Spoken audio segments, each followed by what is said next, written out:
ladies and gentlemen. Welcome to NJPW Puroresu Review. I am your co-host, Andre C. Right over here, it's the Pancake Princess herself. It's Melball. How you doing, Melball? I am fucking tired, Andre. Yeah, me too. It was a late night.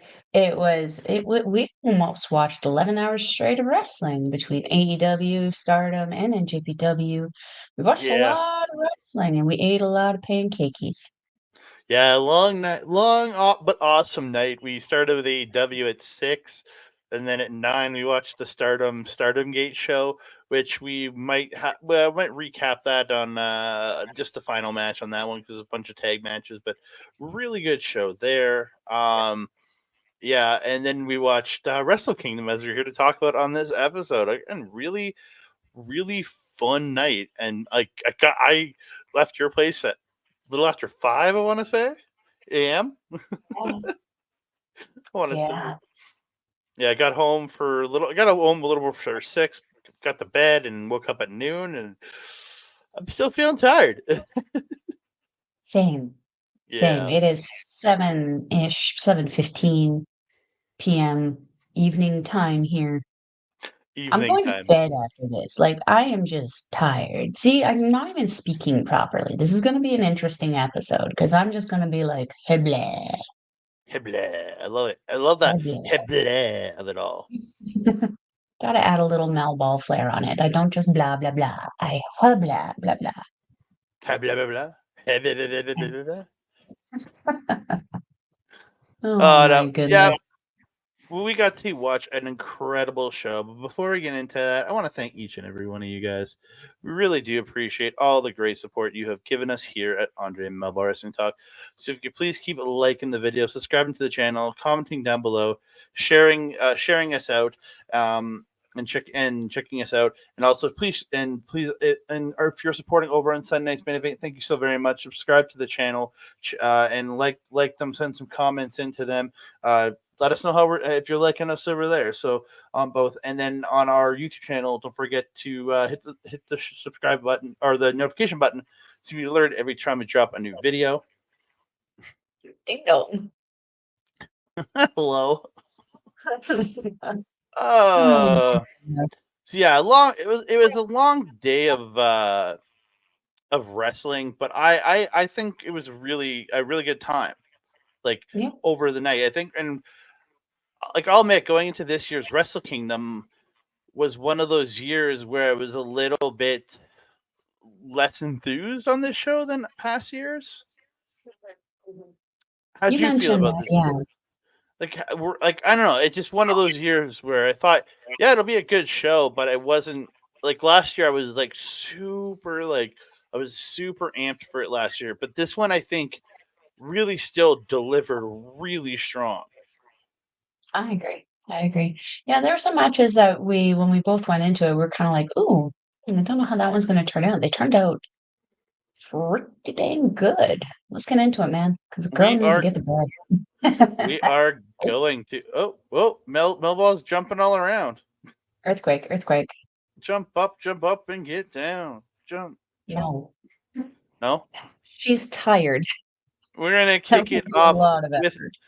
We're gonna kick it off with the Rambo. Just got a couple little quotes on this one. I didn't take a lot of notes on this one. Yo getting beat up by Team DK with them using Yo's shoes, just smacking him around. That was a Tony Storm moment of the, chin up, tits out, watch for your shoes. Yep. He was wearing some like Mary Jane slippery things and apparently like got rid of the socks. He did Yeah. initially have socks and he was just full Alexaning it by the end of the match. Yeah. So when Show came out, Yo ran up the ramp in his socks to meet him partway up. Yo had his wrench, took the wrench, and did wrench penis. Like what? Like literally put it in between and started shimmying it around. I was like, man, what age are we? Come on. It was Uh, amusing though. It was an I amusing little spot because he was just like he was the Yano in this match. He oh, was the 100%. comedy guy. Oh, dude, but it was good.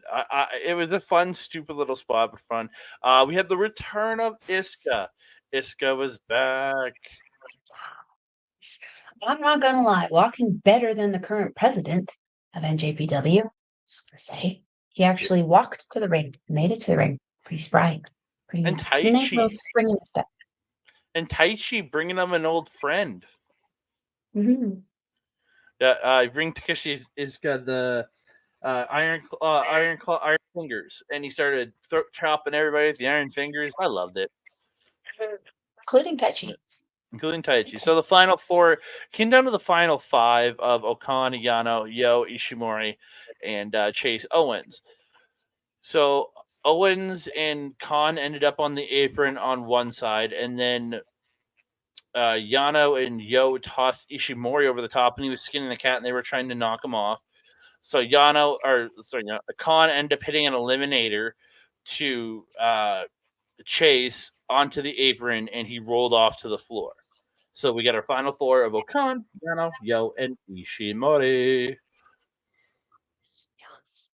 Good combination, I think. It, Um, it's it'll be pretty nice, much. I was gonna say it's pretty much every year Yano and three other people. which is unfortunate because if they're trying to actually make this belt something to be interesting or talked about, do you have any kind of what is the word prestige? Yeah, You really got to keep people like Yano out of them bouts, man. I it's don't know. true. I've never, I mean, anybody who knows a Melball knows I've never been a fan of Yano. He's kind of like, I understand his purpose. He's that comedic break in the show. Usually, sometimes the only comedic break in the show. But like, I'm just his wrestling is good. His amateur wrestling is really, really good.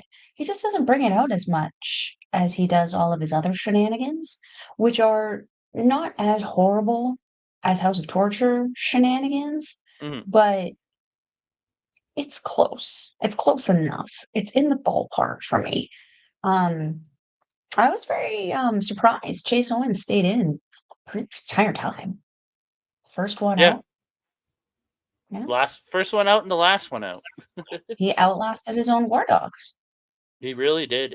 But really good time.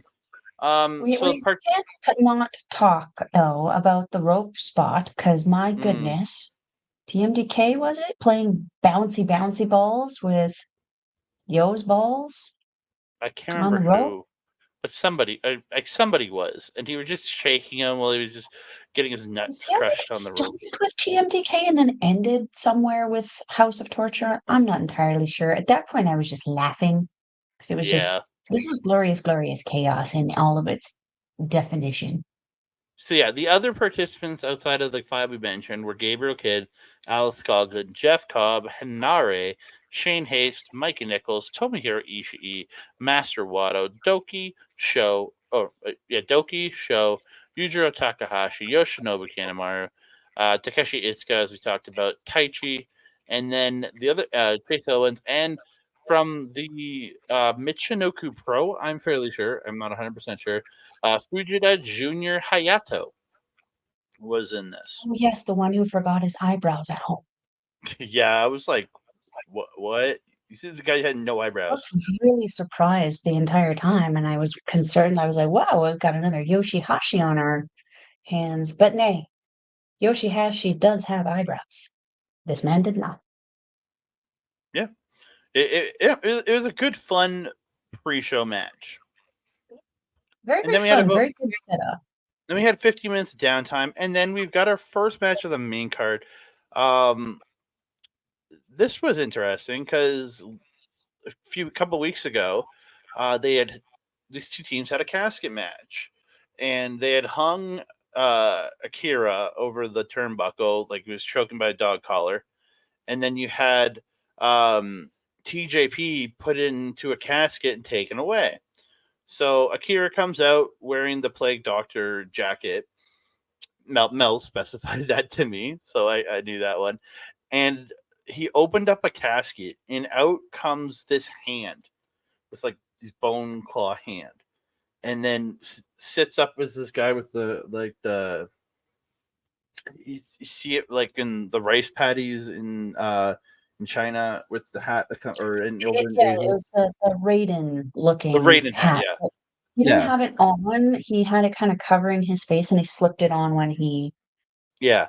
Malachi blacked himself out of the casket. And then they come down, and it's TJP and Francesco Kira, and he's got all this all new gear on. You're like, what the hell? And he takes the hat off, and he's got this mask on. It just looks like this like monster mask, and it's like it looks awesome. I And believe it was supposed to be a vampire of some kind. whatever it was, he wore it for the entire show or the entire time out there. It he did they did well in it, so I can't really say too much on this, Mhm. right?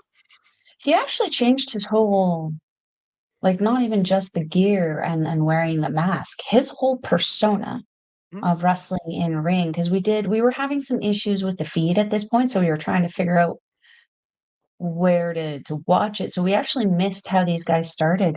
But, yeah, or TJP kinda, like, doing the stuff that Sean Moore does that scares me, where he gets down on all fours and kinda, like, mhm. werewolves himself across the ring. That's how TJP was wrestling. He was very feral. He was very it was really creepy, but really cool. Yeah, I he really did. enjoyed it, and then the fire on Akira was just Yeah, paint totally. like yeah, like he had this paint all over his back, a little bit on his front, but a lot on his back of like the green fire that's on his tights. Really looked good, man.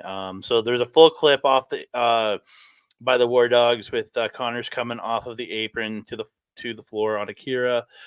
Beautiful victory rule stomped to Connors in the ring by Akira, and then he goes off the back of Connors to hit a Canadian destroyer to Maloney. Look, great sequence there. Trio will stomp by TJP after Akira comes running in the corner. It drop kicks Maloney, who's in the trio. He comes up, and then TJP comes down, stomping on him. Looked great. Maloney with that spine buster into the stomp. And then he came down with Mel pointed this out to me. He came down with like an elbow drop to finish it. I was like, that's actually really cool. I don't know if it was, like, an intentional thing that he planned to do or if it was just something that, "Well, this is where we are, this is what's happening in this moment," but it looked really freaking cool the way they pulled it off.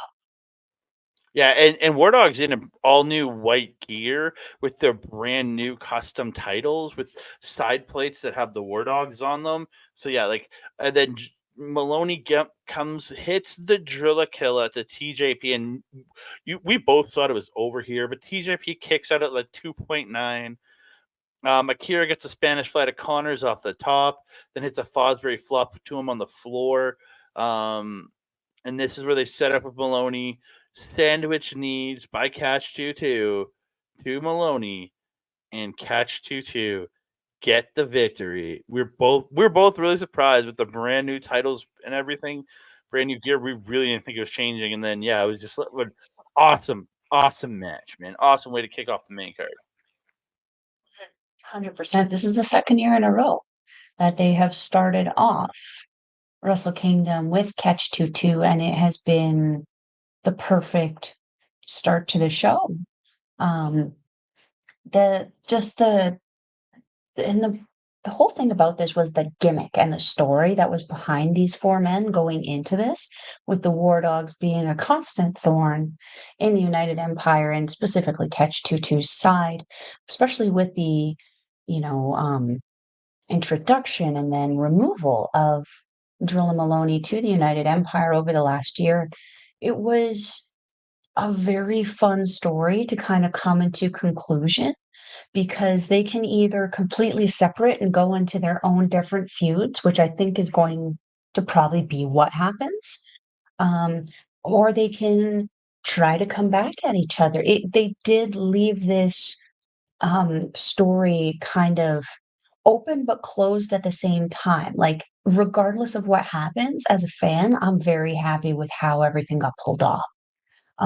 Seeing the difference and the change in TJP in this one was, I think, the cherry on top, though, because his creepiness and the look and everything to it added so much to the match.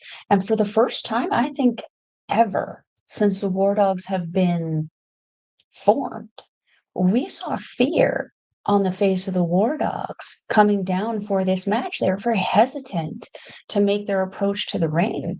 So I really, really enjoy how they just really played up this story and made it something so awesome and so incredible. But yeah, to see, I definitely thought you know how much I love Catch 2 but I definitely thought based on the new championships that War Dogs were probably going to retain. Makes me very happy to see that we were wrong about that because now we get 2 years in a row, Catch 2, number one, opening the show.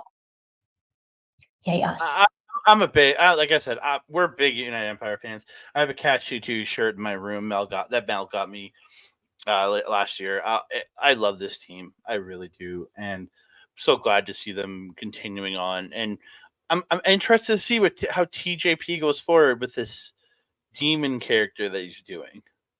Is it gonna? I think this was a once off for it. Yeah, but I I love. personally don't want that to be the case, but I personally loved it and I do think it's a once off. I wouldn't mind this being TJP's demon like Balor, where it comes out when he really needs it. It's not something we see regularly, but every time he goes to the monster, I would love that. So yeah, we move on. We move on to the NJPW World Television Championship match. It's Hiroshi Tanahashi challenging Zack Sabre Jr. Tanahashi getting a lot of offense in here. He's some 2 twists and shouts and hits a sling blade. He goes up, hits the aces high, but Zack gets the knees up on the high fly flow attempt, and he gets a Euro clutch for 2. Early on, there was a lot of really good back and forth wrestling. I think this is the best I've personally seen Tana look in the last while because he got, other than his his high fly flow and his high, it was some twists and shouts, but he was working with a mat based guy, so he didn't have to run a lot because they were just transitioning a lot, which really worked. Tana gets a dragon screw, tries the Texas Cloverleaf, but Sabre switches it into a triangle. But Tana works out of the triangle, gets Cloverleaf, but then Sabre rolls out and they get into like submission exchanges. Looked really good, and I think this is where I really saw the match benefit Tanahashi's knees, was him just getting to work a transition style. Tana and Sabre are trading strikes. Sabre gets the Euro clutch for 2. Tana gets the Tana clutch, but it gets turned into the rear naked choke. But Tana gets up. Sabre gets an octopus, and then he transitions out to get the dragon screw. But Sabre gets away from the dragon screw, and he gets to the neck twist, that foot neck twist that he does. The end though, Sabre goes for the Zack driver. It gets reversed to a victory roll. They roll around trading pins until Tanahashi pins Zack Sabre Jr. at 8 minutes and 53 seconds to become the president of New Japan World Television.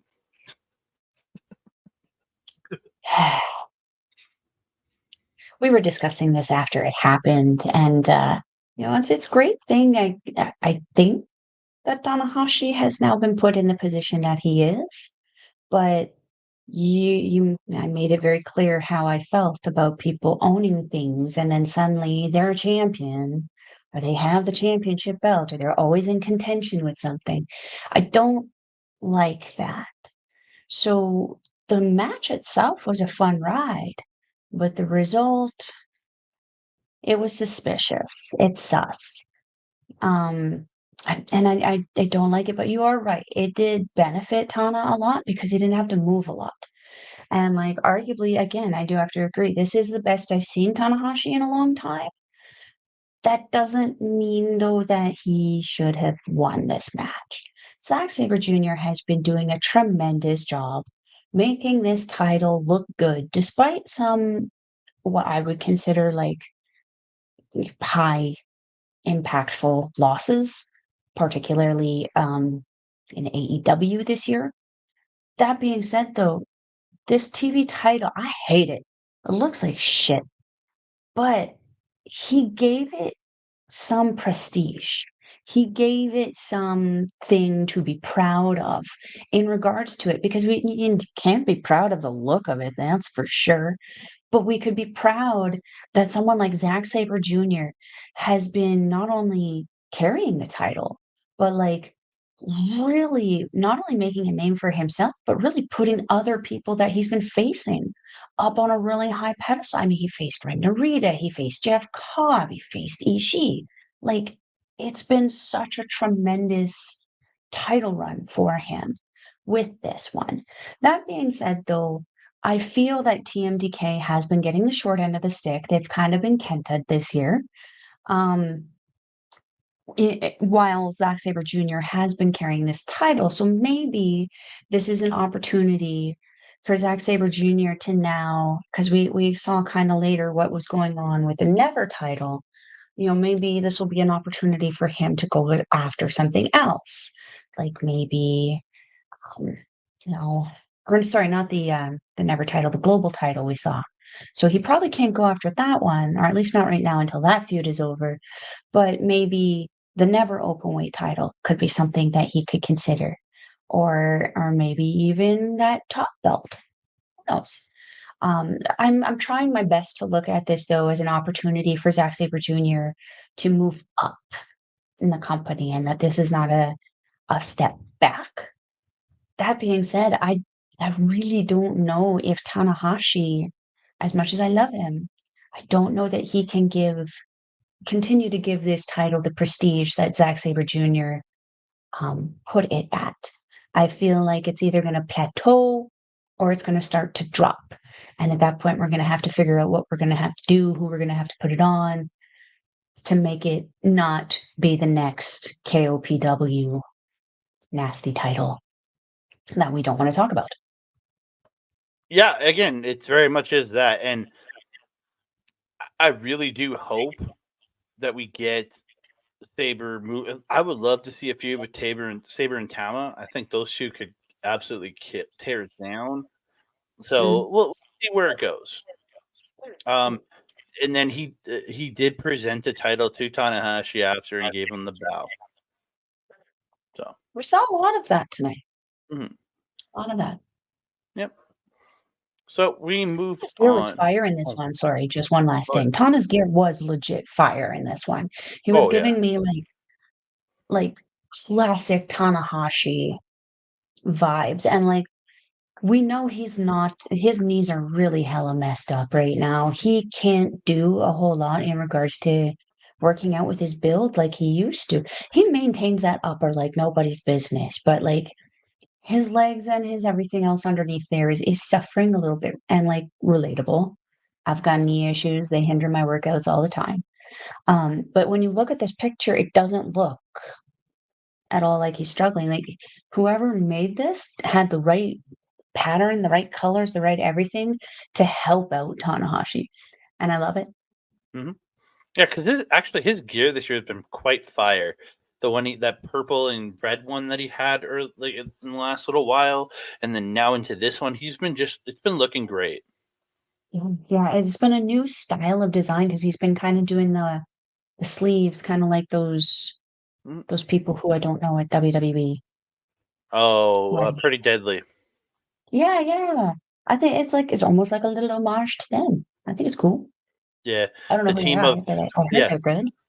I hate that team so much because I always think of one. I just in my brain, one of them's pretty and just one of them's deadly. That's what I'm calling them now. I don't even want to know their actual names.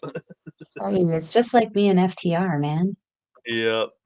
So we are gonna move on to the third match of the main card, fourth match overall.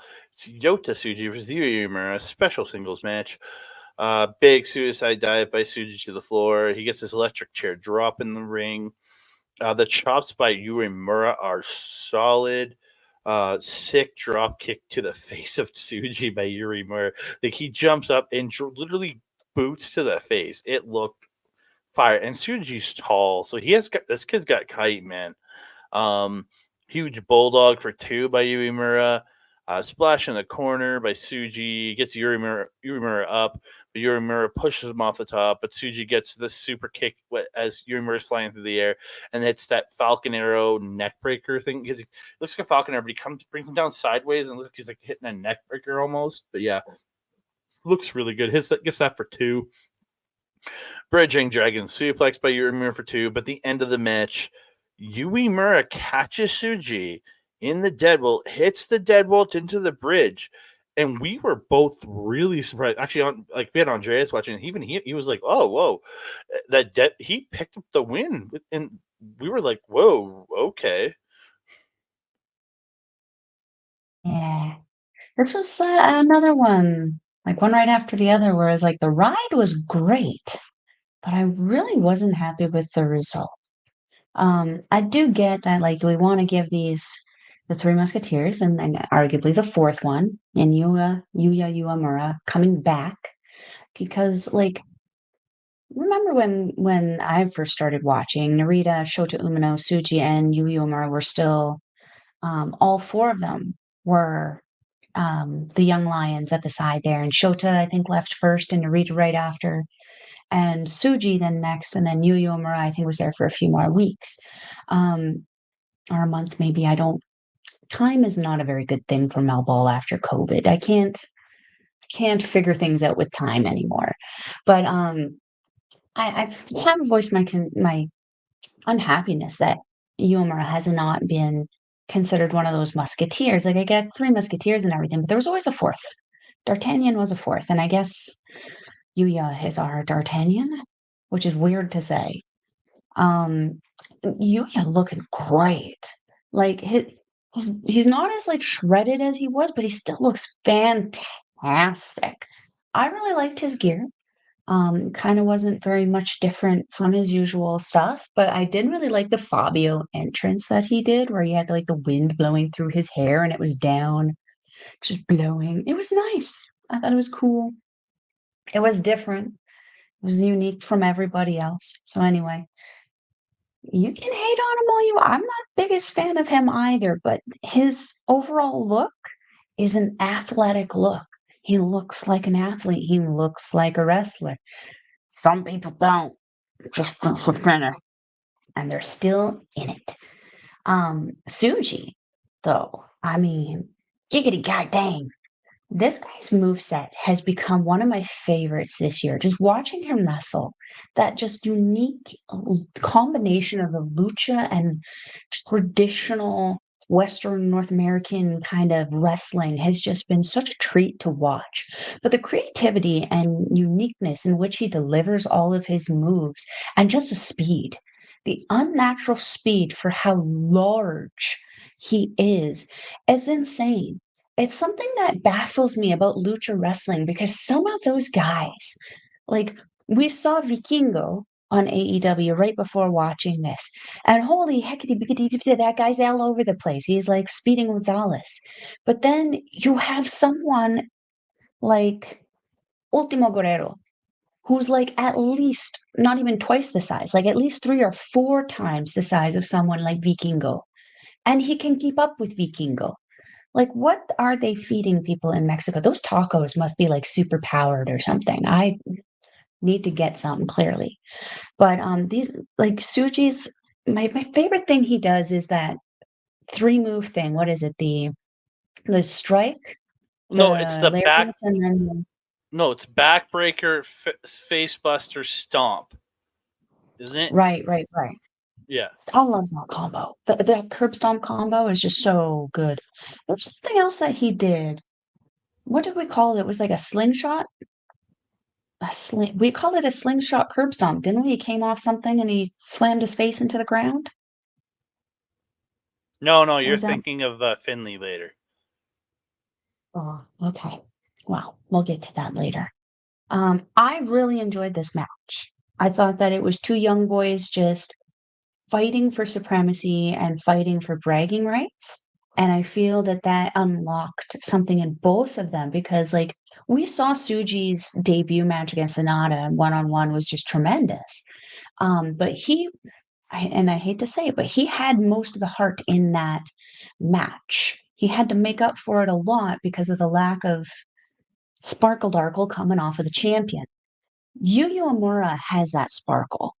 He has that charisma. He has that something that Sanada just simply does not.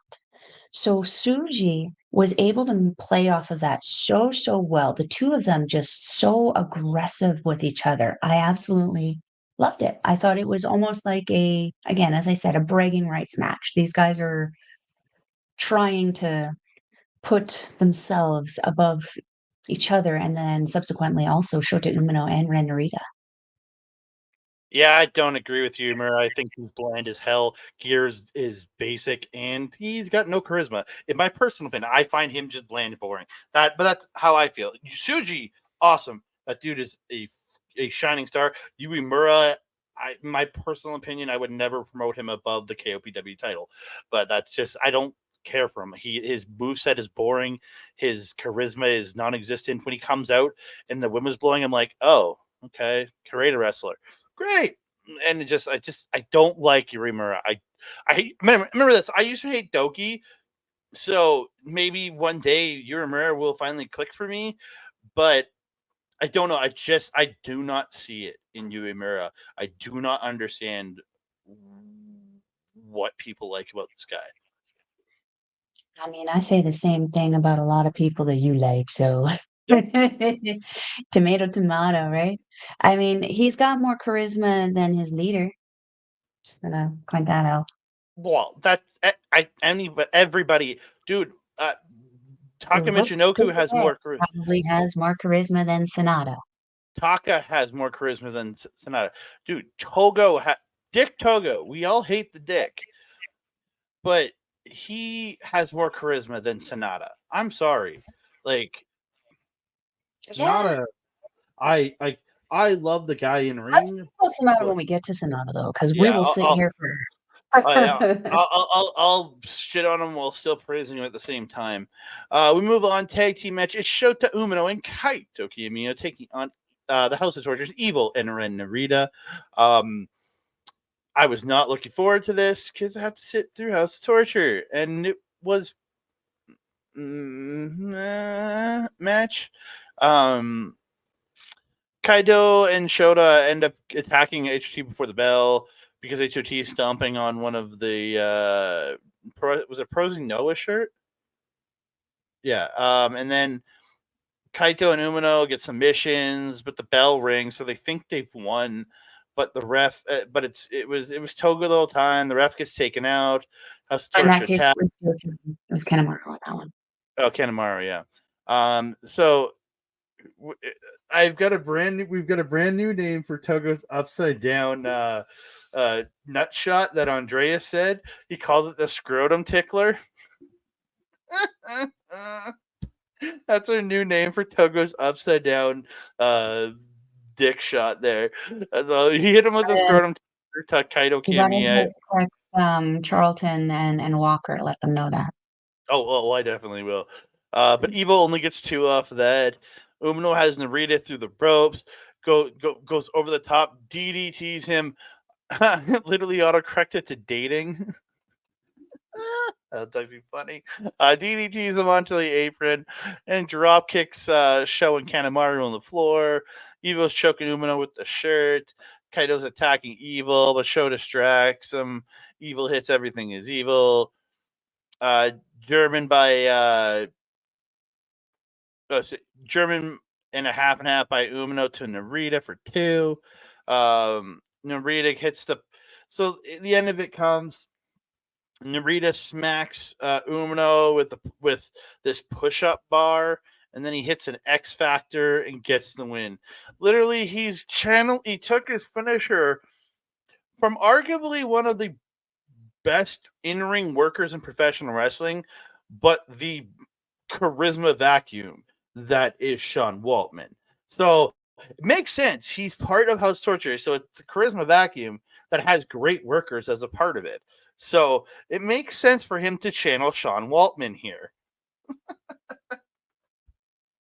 I wish I could argue with that logic, but I can't. I'm not gonna lie. I lost interest after Kaido made his entrance. It just this match didn't retain my attention, unfortunately, so I'm not really recalling a whole lot of anything interesting, except for You I you remember that Connemara was the one who rang the bell. you ran out to your garage to have a smoke during this match. Did I? Or you ran off. You were gone for like 3 or 4 minutes during this match. So That wouldn't surprise me. This was a definite which is unfortunate because I actually really like Kaito. He's kinda grown on me because, like, after last year when he did his dumb stuff, his poor life choice with Kazuchika Okada, I was kinda like, "Who the hell is this little shit?" But he has definitely redeemed himself through the World Tag League, through the G1. It's just been a treat and treasure to watch him and watch him kind of evolve with these guys because now he's facing a whole abundance plethora, abundance, yes, plethora. he's facing an abundance of new talent. Let's not piss off the natural. He's fighting a whole new locker room of people, and I've been like, obviously, going up into this match has been a lot of House of Torture, House of Torturing people, particularly Kaito and his partner Oiwa, and, House of Torture also, I believe, invaded Noah at one point leading up into this match.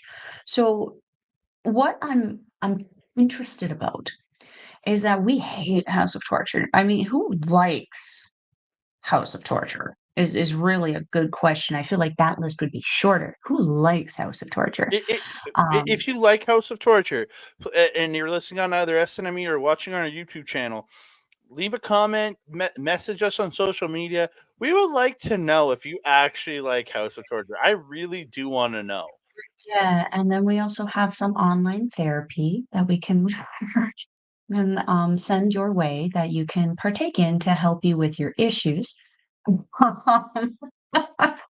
Yeah, but like, here's the thing. We've always said this, that House of Torture as a conglomerate is just, it's not good. But each wrestler individually has their own awesome moveset and actual ability and to do this amazing thing called professional wrestling. That that they've been formed for how long? Like 3 years now? And they've barely done anything, I'm gonna say useful, um, or credible is really concerning. But that they have actually been able to transition in this feud to go to Noah and gain the interest of the Noah fans, as well as captivate the fans here in NJPW who want to see Shota Umino, who want to see Kaito Kiyomiya. Um, we gotta give them a round of applause for that. They're starting to I've been noticing, though we hate the shenanigans, and the shenanigans are still happening, the amount of shenanigans per match has lessened. The length of each shenanigan has gone from like 10 or 15 minutes to like 2 or 3. They're working a lot more on, I think, tailoring House of Torture to be a little bit more Oedo Tai-ish, and I kinda like it. That being said, though, this match did not captivate me at all, and I couldn't really tell you anything other than my opinion of the wrestlers because can't relate to the interest. It just it lost me. Yeah, I wasn't there for this either. So we move on. It's for the never open weight championship. It's Tamatanga taking on the champion Shingo Takagi. Uh, Backdrop by Shingo, but Tama comes right back at him with an exploder. The strikes back and forth in this are just killer. This is the epitome of strong style right here. These two are just cracking each other. Tama comes off the top with a huge neck break. It comes off the top and hits a neck breaker. It looked great. Shingo gets a superplex off the top to Tama. Tama reverses the Death Valley Driver into a tongue and twist. Goes up, hits a beautiful supreme flow for 2. Gun stuns reversed into the backslide, which then turns into a power bomb by Shingo for 2. A huge pumping bomber by Shingo, but Tama Tama turns Made in Japan into a gun stun. Both are down. Like these two are just killing each other throughout this. Tama gets a beautiful bloody Sunday for 2, then rolls him with a huge lariat. He goes for the DSD, which is also known as the J Driller, but it's blocked with a jackknife pin for 2 from Takagi. They start headbutting each other right in the forehead too, and I was just like, oh, all I can think of is Katsuyori Shibata's big giant hematoma that took him out. He had that piece of his brain removed, and it took him out of wrestling for so long. I just don't headbutts. If you're gonna headbutt a guy, just headbutt him in the chest. If you're gonna headbutt there, it's like a meaty spot, so you're not gonna be creating a giant hematoma on your head. Yeah, I was having Mikey Nichols flashbacks, and I was just going, no, stop it. Yeah, that Nichols and Hanari spot. Yeah, gun stun by Shingo hits the pumping bomber, hits Made in Japan, but Tama kicks a 2.9. Tama rolls Shingo through off a last of the Dragon attempt, and he gets the Styles Clash. And then he waits, hits the gun stun, but Shingo kicks at 2.9. Tama gets up, picks him up. DSD, aka the J Driller, by Tama Tonga. And that title changes again. Man, every time these two get in a ring together for this belt, they just seem to trade it. Don't get me wrong, I am all about it because these two. Well, I've seen that like this match so many times. I said it going this, I wasn't sure if I was super excited, but I said I know we're gonna get a good match out of this, and this exceeded my expectations. They did, and this wasn't even close as long as their last couple. It was at like 12 minutes 56 seconds, but it felt like it was a longer match, but in a good way. Yeah, you were starting to doze off a little bit on this one, and I was like, no, you are gonna want to stay awake for this one, my guy. And I'm sure you're happy you did. Um, there's one point where Shingo also did that Tope con Hilo on Tama, and we were like, what the fizzity was that? Takagi? I mean, he's the dragon and everything, but we didn't know he had wings. He doesn't usually fly. That was great. Like that innuendo there. Um, yeah, and that move also was so good. I believe that was our first replay of the night. Was that just perfectly done, Tope con Hilo? Yes, I think at least that I remember seeing. Same. There may have been something else, but we didn't notice it.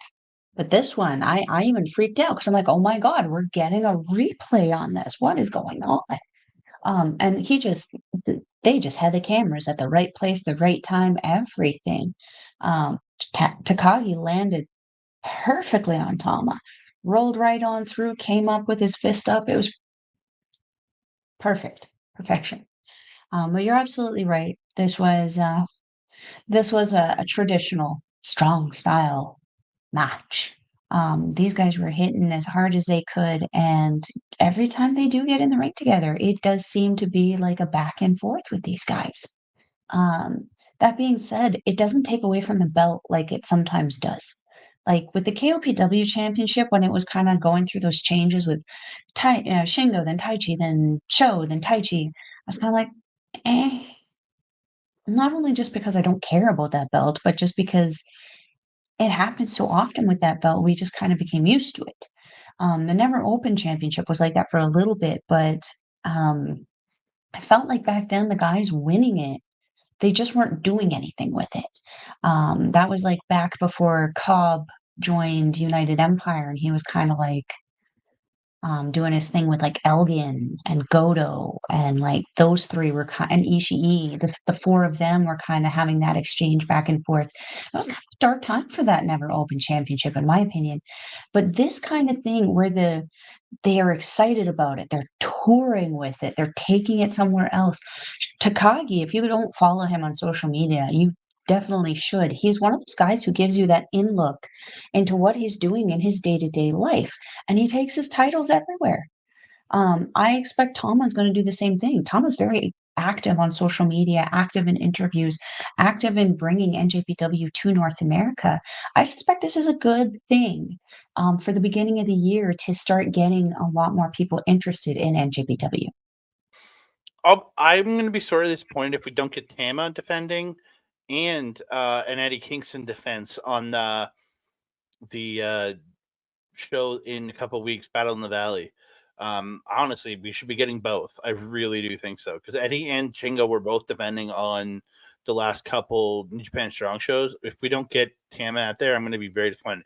And there's a possibility we might get a David Finlay because that's the global title. That title should be going everywhere too. So I agree. We'll talk about that when we get there. yeah, Oh so we yeah, got a look at little that. pickup, hitting the DSD at the end, and Tamatonga with the title. It's I don't I like this rivalry in the way of that they've been trading it back and forth. I really do. It's a very respectful rivalry. It's not rivalry. Rivalry. It's a respectful rivalry where they're not being dicks to each other, but they're not talking each other down. They're not cutting each other down. They're not attacking each other in matches and stuff like that. It's a very respectful, like, I respect what you're doing, but I'm a better guy. Mm-hmm. I'm better. And that's kind of what they're going back and forth with. I kind of love it. Yeah, again, really good. So we're gonna move on to the tag team title. Double tag team titles, Strong and IWGP championships on the line. Hiroki Goto and Yoshihashi defending their IWGP titles against El Fantasma and Hikuleo defending their Strong tag team championships. I think we were both. This is one of the ones where I was like, "Would you literally just witness this twice?" Because they face each other in the round robin, they face each other in the finals, and we're getting a trilogy inside of a month between these two teams.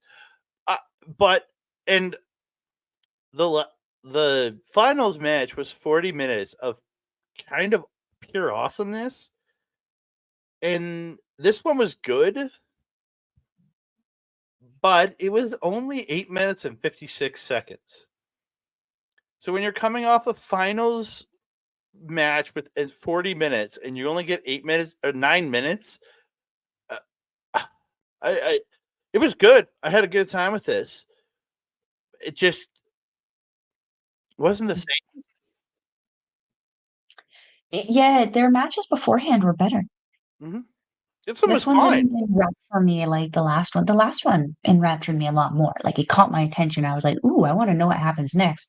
And this one, I was kind of like, "We've kind of seen this, guys. What are we doing here?" Yeah, I'm very okay if this feud is done. If Yoshihashi and Goto go their separate ways for a while and go be single star, let Goto go into the global division or back to the Never title, and let Yoshihashi go play with the KOPW title. Like, yeah, or maybe the TV division. Chicken choice works. Maybe in maybe the TV division would be good for Yoshi. You know, I think the TV division would actually be good for also Goto. Mm-hmm. I mean, I would love to see Goto in the Never open weight championship kind of thing. But I don't know how a match with him and Tama would be because that's another one that we've seen kind of not recently, but we have seen done into the ground into the past when Goto and Yoshihashi were still a tag team and Gorillas of Destiny were Tomatonga and Tongaloa. So we have seen Goto and Tama go one on one before. We know they can have tremendous matches. Um, I don't know. I do agree though. I would like to see Goto get another singles run as opposed to a tag run before his career comes to an end. That being said, though, maybe the TV title would be the best thing for him, so he can start getting that, like working towards that Grand Slam kind of Yeah. title esque How, thing that how he did we can. put how did we put it last night when Tana won this title? Didn't we call it like his like sextant, like his sextant Yeah, because championship? like I asked, I'm like, if he's already a Grand Slam champion, this is his sixth championship. What does that make it? It's a sex slam as we call it. Yeah. What the? Ay, ay, ay. Oh, I don't know. It's he's won. I think he's won like every singles title that New Japan has had. And Mhm. so, and even I think he had that under 30 title that he used to have. I think he had that at one point, which is the title from the 2000s. He had that. He's had everything in this company. So, I mean, he's the president, so that's what kinda and happens now. isn't he still the Well, trios champion? we're Yeah. trying to forget about that Okay, because so I I'm gonna. think that would actually become the least important belts in this company, which is disappointing because you have the potential to put so many people on a stage with that. Yeah. So we'll get to the actual match itself. Oh, Bishamon go. yeah, yeah. Well, go ahead. Oh, No, yeah. no. Okay, The Bishamon thing I go. have is at the end of the match. Okay, Bishamon go for the double suplex, but Hikuleo stops him and suplexes both members of Bishamon. Goto gets a wheel kick to both members of God in the corner, shoves Hikuleo out, hits a nice looking backdrop driver to ELP. Bishamon get the Russian leg sweep headhunter combo to ELP. ELP stops Goto up top, and ELP runs him off the top, and he goes crashing into Yoshihashi. Elevated reverse GTR by Bishamon to ELP for two. The final flash and Shoto by Bishamon to ELP, but Hikuleo makes the save on the pinfall. ELP with a beauty tope to Yoshihashi on the floor. ELP hits the moonsault off the top to Yoshi. Hikule on the floor. Hikule hits the choke slam. ELP hits the Super Thunder Kiss 86, but Goto kicks out. So this is where he busts out CR3, which is the CR2 positioning with the arm strap behind the back into the pile driver, and then Hikuleo hits the super frog splash off of ELP's shoulders, which is really the almost the same height as the turnbuckle, and and Hikuleo gets the pin and the win. Again, I enjoyed the match. It just didn't live up to what they did before. I agree. I agree. We were chatting a lot through this one, because we were interested in it. It just wasn't you're right, it just didn't live up to what it was before, and we had seen it a few times before, and I mentioned to you that I was despite liking all 4 of these guys in their own little ways, even Yoshihashi, even though he constantly looks surprised and his gear that entrance gear just never seems to fit. It looks like it was made for Hikuleo, but he didn't want it, and he gave it to Yoshihashi instead. It just it's oversized and it looks silly. But, yeah, this match just it was a great match. It just wasn't as exciting as the match beforehand. And the what I was more interested in was, like, the end, which, like, nothing interesting came out of because we saw the what is their name? The Nemeth brothers come to ringside, Mr. Ryan and Nick, Mm-hmm. Nikki and Ryrie. Yeah. Don't even try. But yeah, because Ziggler or Nick Nemeth, the former Dolph Ziggler, and as Brian Ryan Nemeth comes to ringside, so we thought, oh, maybe they're gonna step in and want to challenge the champions after this, and we got nothing. So we'll talk about Absolutely them again. nothing. Yeah, the camera didn't even swing to them. It swung to them when they came in, but then after the match, I expected, like, ELP and Hikuleo at the very least to go walk by and acknowledge them and be like, "Oh, you guys want a shot then, huh?" And, like, nothing. Absolutely nothing. That's a little Yeah. disappointing. Why put them there? Why draw our attention there if we're not gonna do anything with them? Well, yeah, but we would see Nemeth again a couple times. So yeah, Yeah, but it was and not involved with anybody that we saw them like, they came out for this match. The people yeah, that they got involved with came there's out two what matches. is it the next match? Yeah, No, so a it's like, couple why matches later. Yeah, yeah, so it's like, don't bring them out now, or at least don't bring attention to them now. Bring them out for the whole show, and then yeah. swing attention to them, or bring them out for the match that you're going to antagonize people with.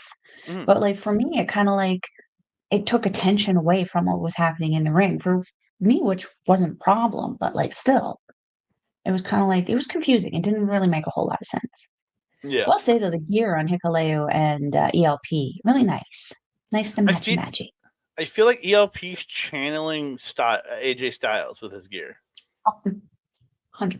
100%. And Hikuleo had a removable top on this show.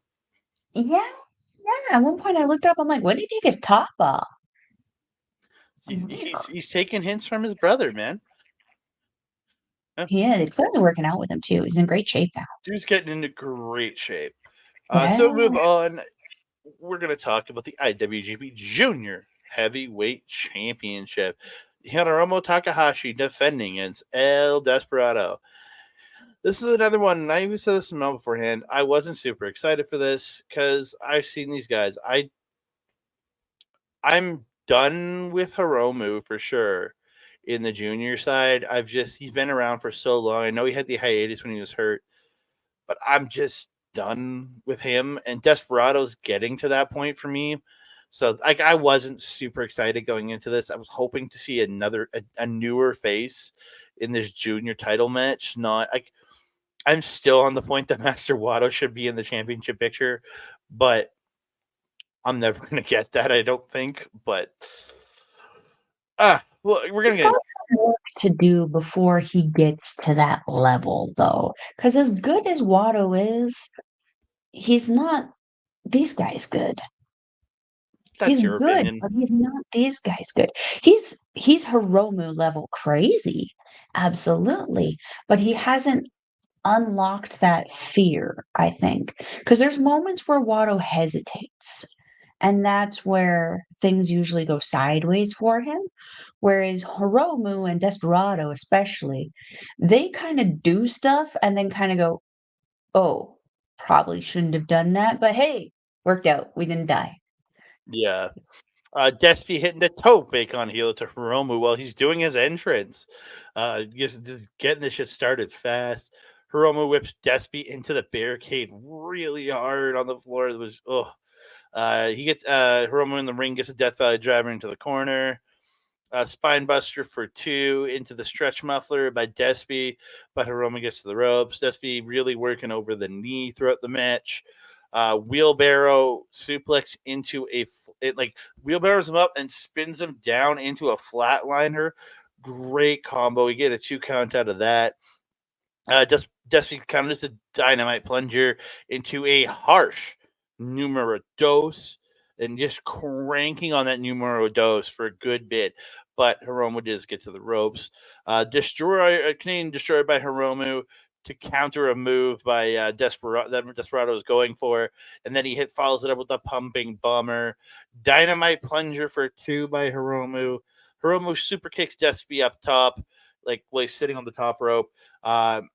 But Despy blocks him and blocks his attempt on top, flips him off, like sending him off the top, and flips over him off and gets a backdrop off the top rope.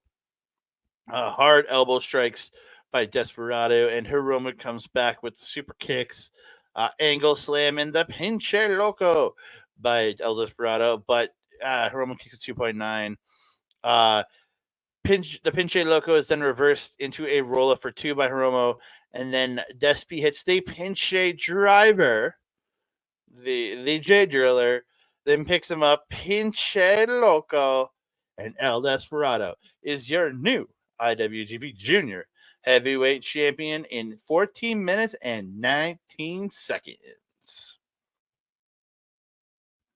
Interesting because, like, this match didn't feel as long as the tag match, even though it was longer than the tag match. It's so crazy. Um, yeah, I really like Desperado's look in this. He's always been that black, white, and gold accent kind of guy. So he's always wearing the black pants with yeah, just like here, he's wearing the black pants with the white fringe. But this one had that red accent down the side of it, and then he had the red tape, the red mask. And the mask was only covering like his face. He only had straps kind of in the back. It was a really nice, unique look. I always like seeing what looks these guys come out with because this is essentially their WrestleMania, right? This is their big show. So I really enjoy seeing all of the new costumes and stuff. Um, yeah, Hiromu's jackets just seem to get more and more confusing, confounding, and difficult to walk in, the more he is allowed to have fun with it. So maybe moving him up into something a little different will, I don't want to say serious him up a little bit, but maybe like having his energy in another division, in another area of the locker room might be, I think, was best for him. Because as we were talking about last night, there's not a whole lot left that he hasn't done in this company. In fact, I couldn't think of anything that he hasn't done.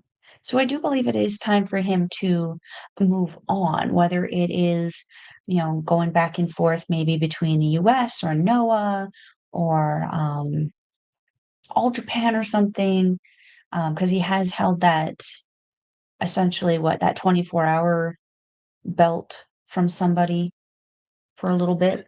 The DDT Iron Metal Heavyweight Championship.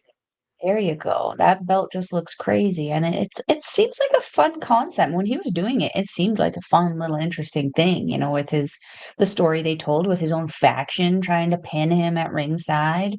Suji and Bushi, I believe. Bushi, I'm not entirely sure, but I know Suji for sure tried pinning Hiromu for that belt at ringside after a match. It was a lot of fun. But I do believe it is time for him to either move up in size class and start dominating whatever it is that he's going into next, or start taking his, what is it, what do we call it, his juniorness around the world, and start bringing some attention to the Japanese style wrestling. Desperado, I'm actually very happy with this. I was telling you before that this is what I was hoping would happen, because I feel, unlike Hiromu, Desperado still has got some stuff to do. And I feel that there's still a lot that he could give, not just to the IWGP Junior Championship, but I think that there's still a lot he can give to the people who would be facing him for that IWGP Junior Championship, like maybe Master Wato. Him and Wato have a very questionable history together. They did just wrestle together in that Super Junior Tag League. How cool would it be to have Master Wato be the first defense against Desperado here for that IWGP Junior Championship? The setup that they could do and the story they could tell would be so phenomenal and so interesting, and something that NJPW doesn't always have going into these championship matches. So I'm excited to see what they do with this. Yeah, again, I wanted Desperado to win because I was so I love Harum. I still think the guy is great. I'm just ready for something different from him. I want to see him go into like go move up heavyweight, go to the global division, go to the television show, do something, or go somewhere and change it up for a while. Just refresh yourself. Like that he's not is bad. Just I need something new from the guy. And after the match in the back, House of Tortures, Kanemaru, and you see Watto there standing in the picture if you're watching the video. I Um, was gonna say, how close is he already? He's already in the prime position. yeah, so they have the beer sitting there, and Kanemaru he does attack Desperado, so it looks like that's the first program for Despy is his ex partner in Yoshinobu Kanemaru. I don't like that. I'm just gonna flat out say I don't like it. House of Torture already has their stuff somewhere else that they're doing. This is gonna create some confusion for me because what's Desperado gonna do? Like, who does he have? We were discussing this yesterday. He came out wearing a strong style T-shirt, which, if you don't know, he does when his team was the trios champions with Ren Narita, now part of House of Torture, and Minoru Suzuki. Yeah, I'm not entirely sure where Minoru Suzuki was tonight, but um, Desperado essentially riding alone because the connection that Strong Style has with Hontai is very like loosey goosey at best. And I kind of feel like Desperado is kind of like a free agent on his own in the sea of factions that are kind of there to support each other. It's nice to see Watto in the picture with him. Not nice to see him just sitting there going, "Oh my god," instead of like, helping his friend. But you okay there? Oh, just like that Ermaker. Well, I mean, that's what his face looks like. So the picture certainly looks like he's freaking out.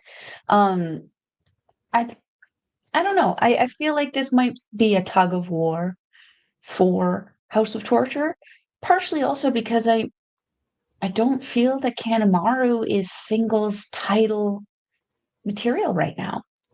He didn't build himself up into something like that in Suzuki-gun.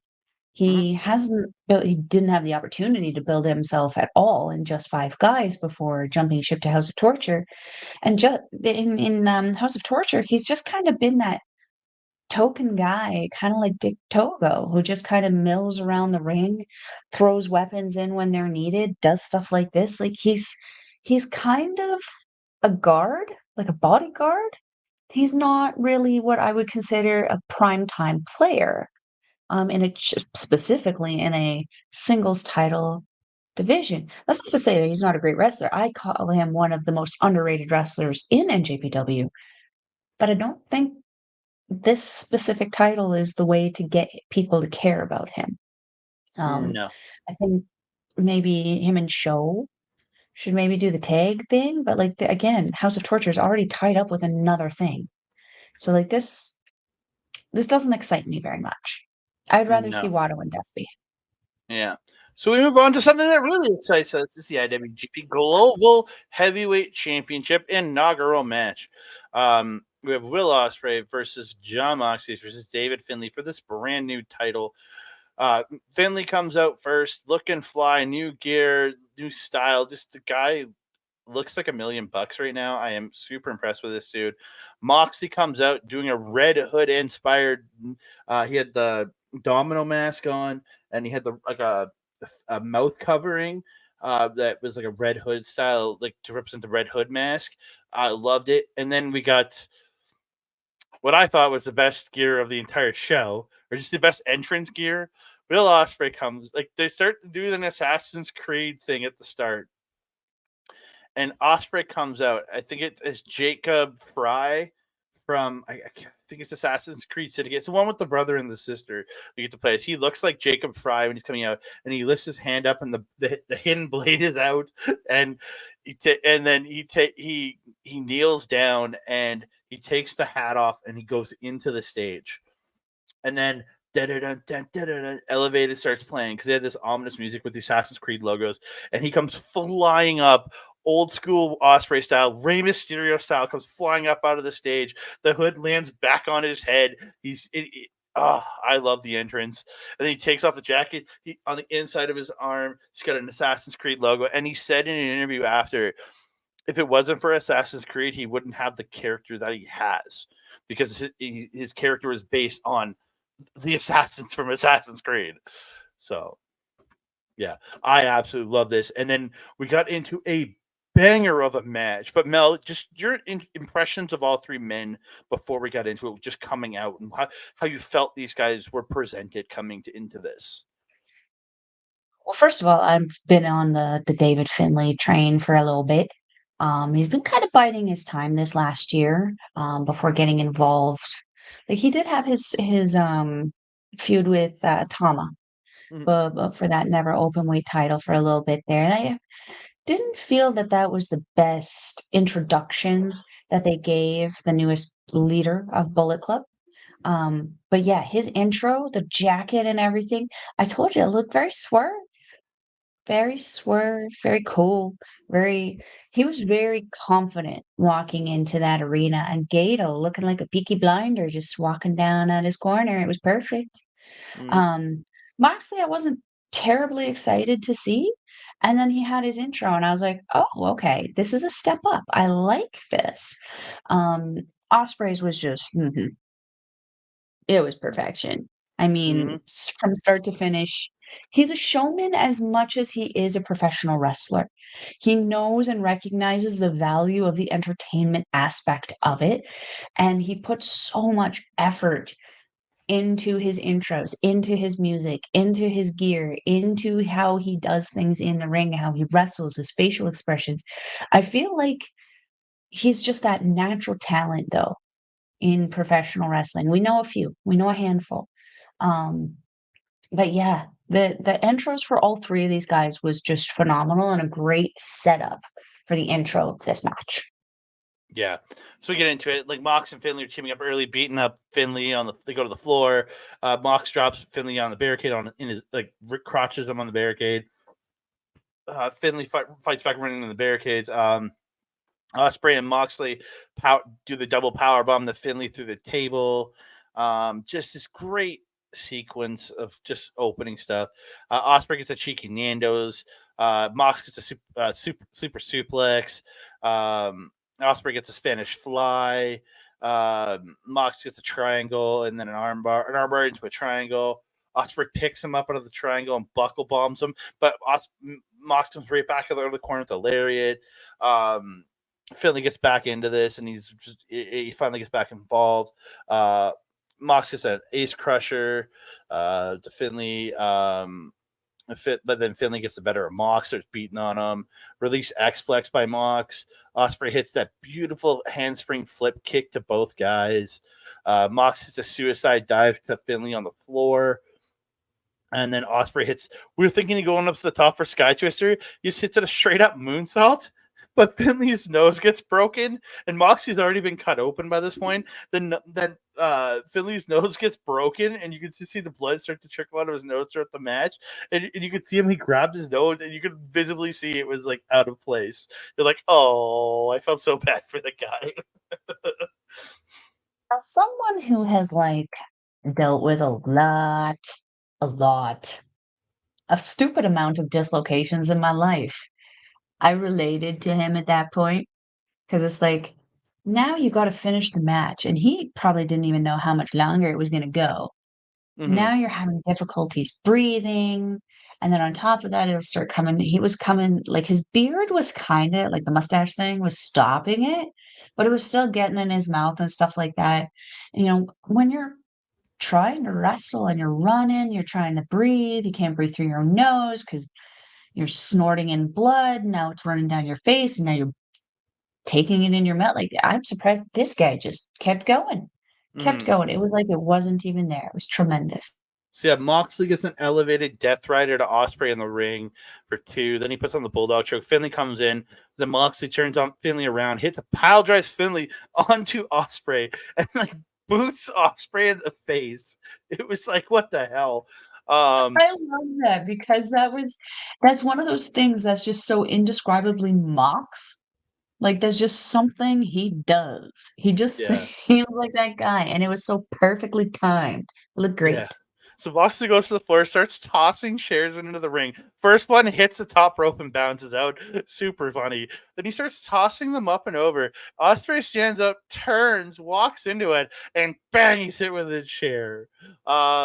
And then Moxley gets the chair set up in the ring. Uranaki's Finlay onto the back of the chair. It looked brutal. Finlay Uranagi's Moxley onto the back of the chair. Yeah. Then he takes Moxley and hits him Dominator style onto Ospreay. Hirajira Nagi backbreaker by Finlay to Ospreay. Death Rider by Mox, but Ospreay comes in with a hidden blade. Trash Panda into Oblivion by Finlay to Mox, but then Ospreay hidden blades him. Then Finlay lands on Moxley and gets a 2 count. Finlay attacks both. Just going back and forth. And this is where Coughlin and Gabe Kidd come in. They attack Ospreay and Mox. Mox stops a pile driver. Ospreay cutters Coughlin off the top rope. So they're going for that assisted pile driver move, and that cutter off the top looked great. Mox puts Gabe and Alex on tables on the floor, and Ospreay comes off the top with a swanton. Gabe goes rolling off his table, didn't break, but Coughlin went through the table, but in the way that the table on the outside didn't break. His ass is through the table, and he's like just sitting up with his ass down through the table. It was so fucking funny. Oh my This is why I get like really weirded out with their tables there because they have that metal frame god. that goes down there. So like you're not just going through the wood, you're going through the metal frame as well. And where the metal frame is obviously not a solid metal frame, it's still an added level of resistance that your body has to forcefully break through. And Mr. Coughlin's did not. And the It poor was guy just sitting there like he's got his butt stuck in a hole for a perfection. good couple of minutes. But it was perfection. So back in the ring, Mox hits two Death Riders to Finlay. Ospreay hits him with the Hidden Blade. Ospreay hits Stormbreaker to Mox. And then Finlay comes out of nowhere, hits the Trash Panda into Oblivion to Ospreay, but only gets two.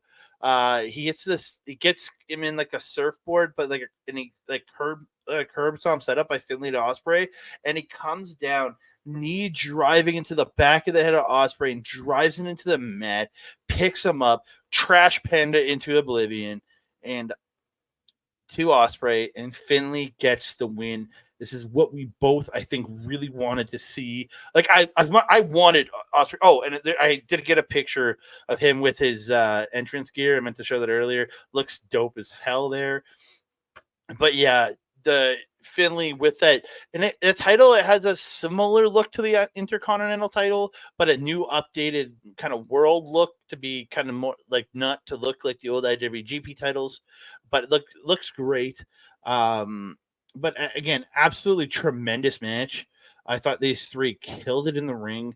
And then after the match, Nick Nemeth and Finlay get into it, and they start beating each other up in the crowd. And then at the press And con, Mr. Finlay antagonized Mr. Nemeth because yes, he was just sitting there nicely. It was all fine until the spit. yeah, The spit happened, and then people lose their minds, which no press kidding. conference, and the meth comes back and just beats the shit out of Finlay at the press conference. It was great. It was great. Mhm. Yeah. Yeah. This was a tremendous ride. Despite Moxley bleeding, because like that's something I want to emphasize. He did bleed and he bled quite a Mm. Blit. blit. Yes, he blit. Um, it made, I don't know where it happened, but to me it just made sense. Partially because it's Moxley and he always just bleeds. But this match was so intense and these guys were going so hard with each other. Moxley, this was the best match that I've seen from him in a hot minute. Yep. I'm not a fan of AEW Moxley. There is a very distinct difference the way that he wrestles on AEW versus the way he wrestles for NJPW. I like NJPW John Moxley. I'm not a fan of AEW John Moxley. You mentioned though, because I don't watch AEW at all. You mentioned during the Continental Classic, is that what it was called? Yeah, he really he he he didn't do the hardcore busting him open style. He wrestled. Mm, It was this kind of style. And even if we watched it, Moxley versus Eddie from World's End, I think was Moxley closer to this than he was to mm, regular AEW style. Because again, working yeah. with with Eddie, who's that All Japan Kings Road style. Again, like, and I loved Moxley here. I thought he did a phenomenal job, and I'm critical of that guy. Yeah, that's what I was trying to get into there. Yeah, I'm not a fan of him and his stuff that he's done on AEW, partially because I'm still bitter about the US title kidnapping. That's essentially what it was. Um, and like I get, COVID prevented him from being in Japan, but it didn't prevent him from being in the US, and his strong brand was in the US. And he was the US champion. So like, I don't know, connect the dots, make it make sense. That being said, this was for me as a fan and not someone who watches him a lot. This was the best I've seen him in a long time. Like, I would say this year. I would also say probably last year too. The style that I'm used to seeing him in is kind of like that drunken fist brawler kind of weirdness where he just looks blown up for no reason. He was not like that in this match. He was on point with the other two young guys who I think pretty significantly, well, not significantly, but they're younger than him. Because I know Mox, or not Mox, Finley's 30, isn't he? Osprey's 31. Anyway, it's not important. The point of the matter is, these guys were so good and they worked all three of them together so well, and they worked their individual styles so perfectly and combined those styles so perfectly. You wouldn't think that the aerialistic style of Ospreay would work well with that brawling style of Moxley, but it worked so perfectly. You wouldn't think that brawling style would work with the technicality and just the speed of David Finlay, but it works so perfectly. And even still, like the Ospreay and Finlay, that aerialness and that technicality, it works so well. All three of these guys put on a banger of a freaking match. But you're absolutely right. We called Finlay from the beginning. This is going to be the year of the War Dogs and the year of Bullet Club. I think Bullet Club's going to make a big push in professional wrestling this year. Yeah, 100%. And actually, Finley and Ospreay are the same age at 30, and they're actually like 8, 9 days apart in their ages. One's May 7th, one's May 16th. So, and then Moxley's 38, so he's a significant amount of years older than them. Not like Suzuki older, but But yeah, Yeah, no, he kept up with them very, very well. And he like I said, most times he looks blown up. He looks exhausted and sweaty and gross while just walking to the ring. He didn't like that. He looked super healthy. He Mhm. looked super in tuned with what he was doing. He looked motivated and he looked determined. It was the best I've seen him again in a year, and I'd even say two. Yeah, I would agree with that 100%.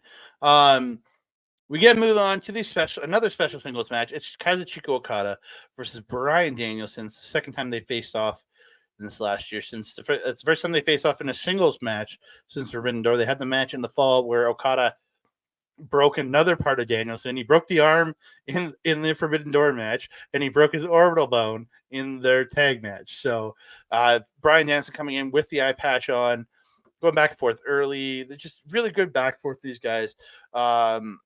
Okada gets a DDT on the floor. He goes away, comes running back, but Ryan hits his psycho knee on the floor. He then gets him into the guardrail and just starts smashing the guardrail gate on the arm of Okada, saying, "I'm going to break your arm." He said he was going to break his arm. Just You really. can't leave out the most important part in that. He was using explicitives. Oh, Your little oh, angelic Mr. Bryan Danielson oh! There's no was this swearing like a mofo. This man is no angel. 100. This guy is no angel. Trust me. Just Brian really working over the margin throughout the match, twisting and stretching it, just stomping on it, like just working. Okada really trying to go after the eye of Brian throughout, trying to damage the eye more. Okada getting a beautiful air raid crash at one point. Brian crotches Okada on top, strikes him hard, butterfly suplex off the top, and Brian immediately transitions into the label lock. Tombstone by Okada on the apron. I felt for Okada's knees here because, goddamn, that can't feel good. Again, this is where Okada is like stomping at the eye of Brian. He's like in the corner and he kicks off the eye patch, and then he gets him up and hits a drop kick to the face. Hammer.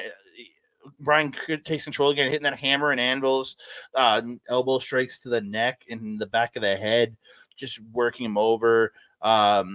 Trading Busaiku knee. He gets a Busaiku knee for 2, then the label lock, transitions to submissions, but like very much a Zack Sabre Jr., like moving through submissions every few seconds. But Okada gets to the ropes. Brian stomping on the face of Okada with the arms trapped, just stomping on his face. But he goes for a submission, but Okada slips out of the submission and gets a Rainmaker. They're both down. Okada gets out of a label lock, rains down strikes in the mounted position, stands up, takes them, Germans them. They trade kicks, they trade strikes. Brian's getting kicks to the head, hits the psycho knee, lines up for another one. Okada dodges it, gets an Emerald Flosion, Brian goes for another knee, but he gets drop kicked in the face. Okada hits a Death Valley driver, picks him up, Rainmaker, and Okada gets the win.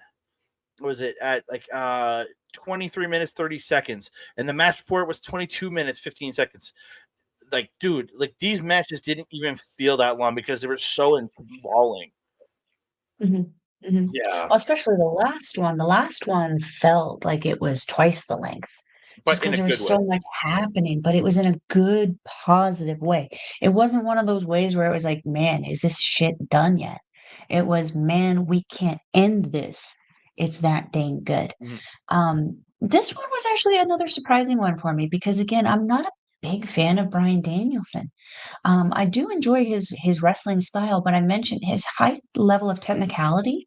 That's something that I haven't always appreciated in professional wrestling. It is something that has taken me time to really appreciate. Like I was mentioning to you, much to your shock and dismay, I was not a Zack Sabre Jr. fan for quite some time. It actually wasn't until the tail end of Suzuki-gun, like the last half a year of Suzuki-gun, where I actually really started to enjoy Zack Sabre Jr. and his technical wrestling. So maybe it's just that I need to get used to seeing him, but I also don't watch AEW. And now he's going Hmm. down to part-time. So I don't know how much longer or how much opportunity I'ma get to be able to turn around on him. But this match was something that I love, which is that personality stuff. When people start getting mouthy and start yelling, and as I mentioned, he was swick. He was dropping F-bombs and everything, and I loved it. It was great because it added character. It gave him that charisma, that personality that maybe that was what I was missing. Maybe I didn't feel like he had too much of that. I don't know. Again, I don't watch AEW, so I don't know. Don't come at me and be like, you don't know. You're right. I don't. I don't watch it. I really liked Okada's look in this. That simple white and silver gear was just so nice. I have been really enjoying his new style of gear. His last like couple years of gear have been that same template with like the triangle like splotches of color and texture on it, but the simplicity and crispness of this white and silver gear for him was just it was top notch. But on top of that, the intro that they had for him with the jacket, where the jacket was kind of like that white with the silver kind of sparkling lining. And then he did the transformation into the color with that lighting on it, which I don't know what that was. I suspect it, Me I neither. don't know. I thought it was solar, and maybe it was just like there was solar pigment in that because No there's like idea. well, something you can do. I have it for one of my dresses where I've soaked my white dress in this like dye stuff, and when I go into the sun, the dress turns pink instead of white. So it might have been like a solar activation thing because it wasn't as bright once he started walking away from the light when Hmm. he first put it on there. Who knows? I don't know. Technology always confuses a Melball. I mean, I can barely set up my Amazon Prime and it's just turning on the button. So, like, we're not going to fault her for not knowing the technical stuff behind that. Um, but you were mentioning Brian doesn't always have that flair, that touch of something on his gear. He's usually very simplistic. So it's interesting to see the scale addition on the side Hmm. of the trunks, on the side of the boots, on the jacket. The jacket I was really fond of because the whole back looked like those cool little leather scaly things. It was really neat. But the match itself reinvigorated my interest in Okada. And I think that I don't know if that was the actual point, but for me it was Hmm. because I had been getting very bored with Okada. He was getting to that John Cena, Roman Reigns kind of level of annoyance for me. Like when I would see him, be like, "Oh, great, here comes Okada." Ah. But it was like with this, I was like, "Yes." The story was so simple going into this, and it played out so perfectly. I was really, really impressed with this. This was a really great match. Yeah, and Brian has said 2024 is his last year of full-time wrestling. But he has said that when he goes to his part-time, he wants to do 5 to 10 matches a year. But he said he wants to do things like this. It's not all going to be AEW. He wants to travel for a Wrestle Kingdom, travel for a big Japan, whatever, not big Japan, but a big show in Japan. But to like travel and do these big matches around the world in those 5 to 10 matches a year, while still doing a few in AEW probably, but being a more feature attraction wrestler rather than being a full time on the road every week kind of guy. And I think he could really have some great matches over the next couple of years with the likes of Ishii. I think you need to go to Shingo Takagi because I know they had a match on the Indies years ago before WWE, but they need to have that match on the big stage. There's a like the American Dragon versus the Japanese Dragon versus the Last Dragon. It needs to happen. Like Isn't so, there another dragon? probably. Because it was Takagi and it was Brian. Isn't Zack Sabre Jr. considered a dragon as well of some kind? No, no, no. But you might be thinking. I know Garcia was the Dragon Slayer. Daniel Garcia. He's the Dragon Slayer. Just thinking it would be an interesting match. You could at least call it the Battle of the Dragon, having a ton of different guys who call themselves a dragon, fighting for supremacy over the name and the privilege to continue calling themselves a dragon. I would be interested in seeing that. Yeah. Again, and after the match, though, Brian and Okada do bow to each other. Pure sign of respect from both men. I loved it. It was just nice to see. As far as I know, neither man is injured. I haven't heard any reports yet if either man's injured. So let's hope. Hope they're both okay. We move on to the main event. This is actually same as last year. I was less excited for the main event than I was for things on the underneath. But this turned out into a really strong match. I had a good time. Just it didn't hit the level of the last like the last 3 matches. There's the junior match, the global match, and the singles match. I think those 3 really stole the show for me. Where this one was fine. It was there. It was good. Slow start early, going back and forth. He's shocking for control. Naito does that hip toss into the backbreaker over the knee. Sanada sends Naito out, hits a beautiful, nice plancha to the floor. Gets the skull end on. Sanada misses a moonsault. Naito sends him to the apron, goes over the top, the combination cabron style up to the apron. It looked good. Uh, Naito hangs Sanada on the barricade, hits a neck breaker, run off the top rope by Naito, magic screw by Sanada. Naito with strikes to the back of the head of Sanada, spits in his face, gets his tornado DDT. Sanada gets the TKO, then hits 2 moonsaults, but can only get 2. Naito drops Sanada on his head with a German. I was a little bit afraid for Sanada at that point. Destino hit by Naito, but then he hits another, but Sanada kicks out. Sanada hits deadfall. Naito and Sanada trading strikes. Sanada hits a Destino of his own, and Mel goes, "You bastard!" She literally yells, "You bastard!" when he did it. I Uh, was very annoyed about that. yeah, but Naito comes back with a wheel kick and a tornado DDT. Naito kicks out a 2.9 out of a or out of the Okada roll, but Sanada hits him with a shining wizard. Naito then hits deadfall, and you did repeat it. You went, "You bastard," to Naito for hitting him with hitting Sanada with his own move.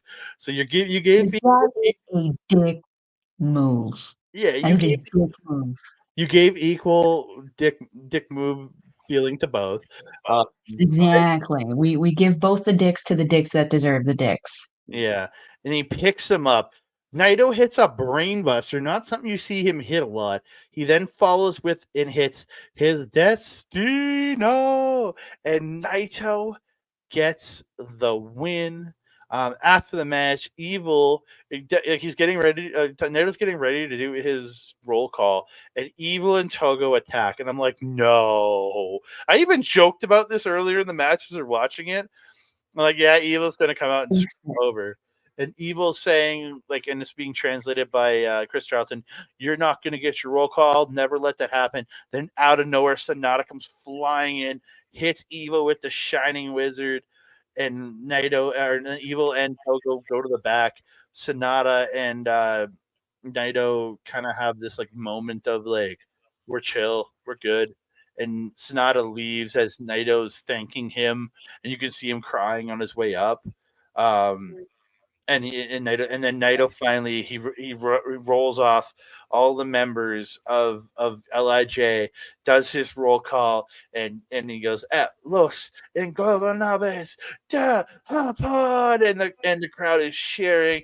It was just a perfect moment. He got screwed out of it twice because remember the year he was there for the heavyweight title, but he ended up in the semi-main event because he put Shinsuke in the Intercontinental title on in the final. And then was it 2-3 years ago with Kenta coming out to ruin his Wrestle Kingdom and Kenta sitting on him and ruining the roll call there. So like, man deserved it. Like, just awesome. Especially with the rumors abound and abound that he's probably winding it down a little bit. And I was mentioning throughout the match, I was like, yeah, he's starting to look his age a little bit. It's unfortunate because like when I first started watching this probably about 5, 6 years ago, gosh, he was just like a little spring chicken. These last few years have not been kind to many of us. Um, yeah, I'm not gonna lie though, I'm not a fan of the gear that Sonata came out in. It was you kind of made the reference to like Yu Yu Amura, and it kind of did kind of look like that. It was just, yeah, it was white with the kind of golden red accent, flamey kind of thing on it. You know, the shoes did not fit him properly, and the tongues of them were already on the sides of his legs by the time he made it to the ring for his intro. It was Well, not a good look. I even thought he took Uemura's gear, maybe. Yeah, and that it was just not fitted properly or something. I don't know. It wasn't my favorite gear. Oh no, it wasn't white. It was that textured pink with the Yeah, snake skin. just didn't look Yeah, good. I was not a fan. The color, it kind of blended on him is what my problem was. So it kind of almost looked like he wasn't wearing any bottoms. Yeah, not a great look. But the match itself, tremendous. I was expecting it not to be as good as it was, like how it ended up. But there was that point when they were doing the Destino trade-off, and I really did think it like they were getting Naito especially. Like he was trying to pop those things off 3 or 4 fucking times in a row. By the time it got to like Sonata doing it, Sonata kind of did not do it. It it was a Destine whoa, not a Destine no. He kind of went off to the side and it didn't look very good. And then Naito tried it and Naito also slipped off of there. And I was like, it's a battle of who can do the worst freaking Destino for the end of this match. Um, Naito, though, always able to kind of figure out how to do his stuff. I really, really enjoy his what is that butterfly lock thing? Is that what is it? Like his little where he It's a ties the two arms, the it's a full Nelson. leg trap full Nelson. Yeah, it's using his legs for the full Yeah, Nelson. I really enjoy that. I really enjoy that submission. I love how he plays it and how it's almost like a nice little rest spot in the middle of the match because he'll forget how to unlock his feet, and Red Shoes will have to get in there and unlock it. Yeah, I had a lot of fun with this match. This match, I did like you kind of go into it thinking it was going to be a good match, but not thinking it was going to be a great match. It actually got into that great match kind of thing, but I expect that with Naito. Mm. Naito has this way of forcing charisma into places where charisma has no business being. And in this case, it really seemed to be Sonata because his just I was so sad when he won that title and because I knew that it was going to lower the value of it. Not because Sanada's not a great wrestler. He's a tremendous wrestler. He's a good-looking guy. He's athletic. He's got a great look. He's got a great faction, and the faction is doing great. Now that they've gotten rid of, the bad seeds like Mr. Kanemaru, they're doing really, really good. But he is the least charismatic person in that group, and he was holding the highest title of the company. But like I said, Naito has that ability to force charisma into places, and he really forced it into Sanada in this match and gave us an incredible, emotionally charged and impactful match to end Wrestle Kingdom. This was a great match. Yeah, absolutely tremendous. I had such a good time watching this show. It just from top to bottom, outside of even the Shota Umino and Kaito versus House Torture, it wasn't bad. It was still a decent enough match. So like nothing disappointed me on this whole show. Like I had a good time. Like matches didn't live up to certain things, but everything was still a good time. So, yeah. Oh yeah. Yeah. From start to finish, like there's usually at least one where it's like, could have done without that. Everything in this show served its purpose. I would have liked to see certain things a little bit longer, maybe, and some certain things a little bit shorter. Mm-hmm. But overall, there's nothing that I can think of that I was unhappy with, except for maybe some of the results. But Mm-hmm. tomato, tomato. But everything was still good. So Yeah, yeah. The ride was great. yeah. So we've come to an end of another episode of NJPW Puroresu Review. You can find me on the X Master on Blue Sky and Hive at that Canada guy, TikTok, Instagram, and Threads at that Canada dude. You can find me on Facebook at Andre Melball Wrestling Talk. YouTube, you can find me at youtube.com/ at Andre Melball Wrestling Talk. Also check me out. Oh, and you might be listening to us right now over on Sunday night's main event. Just want to thank our friends over there. If you aren't listening and you want to hear this in audio form, go to sundaynightsmainevent.com or go to the Patreon at patreon.com/SME Radio. Lots of great content coming there. They cover the whole gambit of professional wrestling is covered over at Sunday's main event. You have all the WWE stuff, NXT, MLW, Impact. It's all covered over there. So please go check them out. A lot of great content there. If you're watching, if you're listening to us there, thank you so much. Please subscribe to Sunday Night's Main Event. Comment to them and tell them if you're liking us. If you're not liking us, just let us know. Let us know what we can do better. If we're not doing stuff good enough, just tell them we can do better. Please tell us there. Please go over and check me out over at twitch.tv/our local establishment. You can find me doing Marvel Talk. We'll be back. We just did 9 episodes, all covering the What If series. We'll be back very soon to cover Echo, and then sometime this month we will also be covering with our Marvel Talk Rebound show. We're going to be talking my least favorite MCU movie in The Incredible Hulk. So we'll be talking about that. So check that out. If you want replays of all that stuff, you go to youtube.com/at our local establishment. Also, I gotta give some love to my boy, my buddy, my boy that got me into podcasting and all this game years and years ago. My boy Mike the Ref. He simulcasts us over at Backbreaker Video. So thank you so much for all the great support there. You go to youtube.com/at Backbreaker Video for us and lots of other great wrestling content. You can find him live playing games, doing AEW watch-alongs at twitch.tv/Mike the Ref.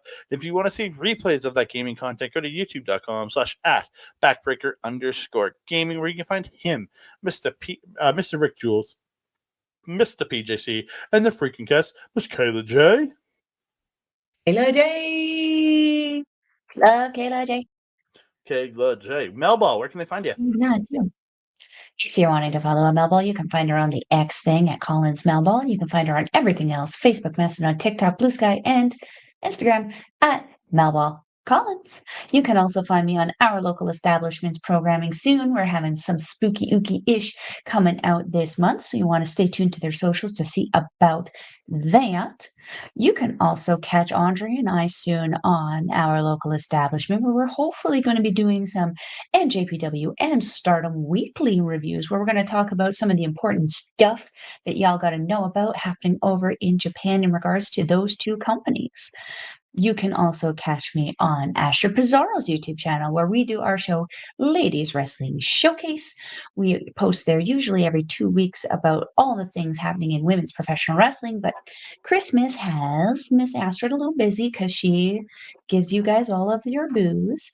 So we know how that has been going. So she has been a little bit busy over the season, but we will be back very soon with a brand new episode because we got some stuff to talk about in women's wrestling, some rumors, some stuff happening. So we'll be coming back with that very soon. What else? What else? If you're wanting to watch NJPW, we will leave a link in the description box below. It is njpwworld.com. It is 999 yen, or approximately 10 Canadian. Shout out Sean Spears, who's now a free agent. I hope to see him in Alberta soon. Nudge, nudge. Wink, wink. If you're wanting to watch the show that we talked about today, it is on there. You can watch some of the shows leading up to the show that happened, Wrestle Kingdom 18. 18, this is the number, right? We're on the evens, yeah? Yep. You can even go back and watch last year's Wrestle Kingdom, where Will Ospreay took on Kenny Omega. That was a banger of a match. Banger of a match, you guys. Yeah, all of that available at njpwworld.com. And Andre. oh yeah, I was going to say next week we'll be having our best of show coming out. We're talking our best of 2023, so check it out.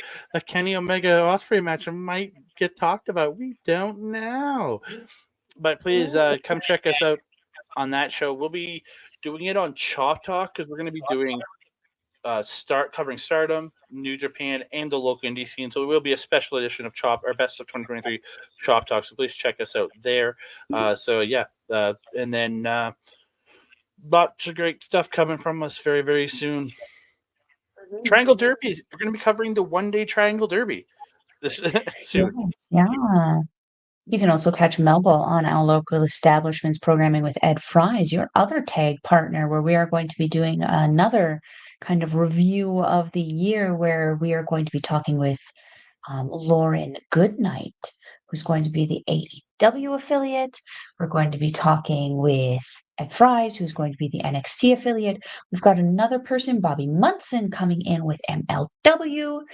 Yeah, we're going to have a nice stacked amount of people talking some amazing professional wrestling. Perfection. Perfection. And that being said, Andre, my trusted friend and colleague, do you have anything else to say to the beautiful people? Whoa, almost dropped my phone. Thank you so very much. We appreciate you guys. Please keep checking us out on Andre Melball Wrestling Talk, on Backbreaker Video, and on our new home at Sunday Night's Main Event. Thank you for all the support from everybody. Thank you so very much. And we just love you guys.